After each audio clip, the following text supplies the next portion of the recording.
Lots of state employees are thinking about retirement a lot more than normal. Even though some of them are saying they're really not ready yet. But one major difference this year is Governor Walker's proposal to have state employees pay some more of their insurance and retirement premiums. Also, how many retirements are we talking about? And what will the impact on the state be in areas like crime fighting? Fox 11's Becky DeVries tonight takes an in-depth look. Tom Fassbender is working at his new job. Earlier this year, he retired from the Wisconsin Department of Justice. And so I've been contemplating retirement for some time, and then with the economy as it was and the state's condition and the budget and everything, I determined it was a pretty good time to retire. Now a consultant for a private investigations firm, in January, Fassbender left behind a 30-year career in law enforcement, a career that included investigating one of the state's highest profile homicide cases against Stephen Avery, as well as internet crimes against children, among other things. He says the state's political climate prompted him to look at working in the private sector. It made my decision easier, because I had been planning retirement at any time, and I was looking for an opportunity. The opportunity hadn't quite come up yet, I guess, at the time I retired. And with the budget concerns and the things that need to be done to repair that, again, I just thought it was a smart time or a smart decision to go at that time. Fassbender says he was willing to pay increased contributions into his health care and pension, but he was worried about what he may lose in retirement benefits. That same thought process may be going through the minds of other state employees. The number of retirements has increased significantly. During the first 4 months of this year, more than 7,000 state employees filed for retirement. During the same time period last year, about 4,000 started the retirement process. That means the number of retirements in the first 4 months of this year is nearly double what it was for the first 4 months of last year. When you take a look at the Department of Justice, the numbers are smaller, but the trend remains. During all of last year, 23 DOJ employees retired. In just the first 4 months of this year, 29. That's more than a year's worth of retirements in just 4 months. Now let's look even closer, specifically at the area where Fassbender worked, the Division of Criminal Investigation, or DCI. 4 people retired throughout all of 2010. So far this year, 8 have already put away their badges.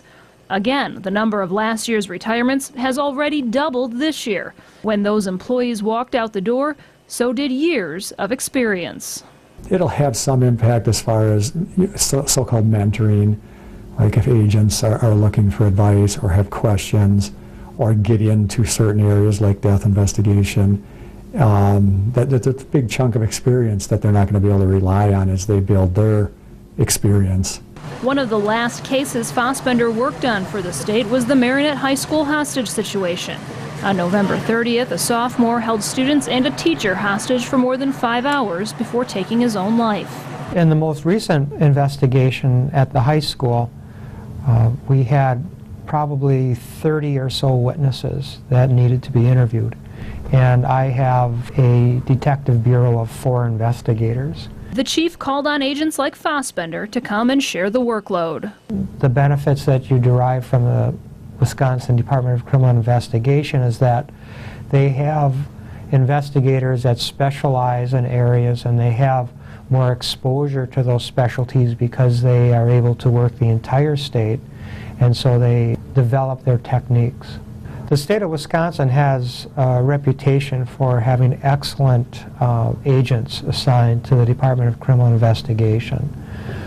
Something I think that is going to be a challenge is that if you lose more senior agents, you are losing a significant amount of institutional knowledge and experience. Despite that loss of knowledge and experience, the man who oversees operations at DCI says he can understand some of his employees may have a sense of uncertainty.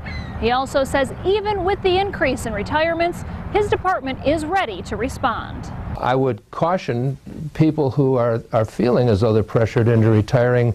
I'm of retirement age myself, of course, and I'm not aware of anything that puts me at risk, that I feel puts me at risk. The organization and the depth of experience is great enough that it's not going to impact our ability to respond in any way that I can foresee.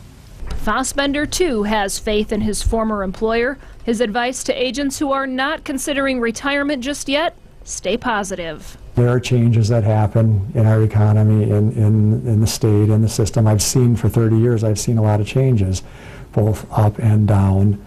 And things are going to be all right. They're in what I consider the most honorable profession. Matthews, the deputy director of DCI, adds that more retirements this year translate to fewer retirements next year. He also says his department has an advantage in that when it hires new employees, they come with experience. Agents don't graduate the academy and go directly to DCI. Becky DeVries, Fox 11 News.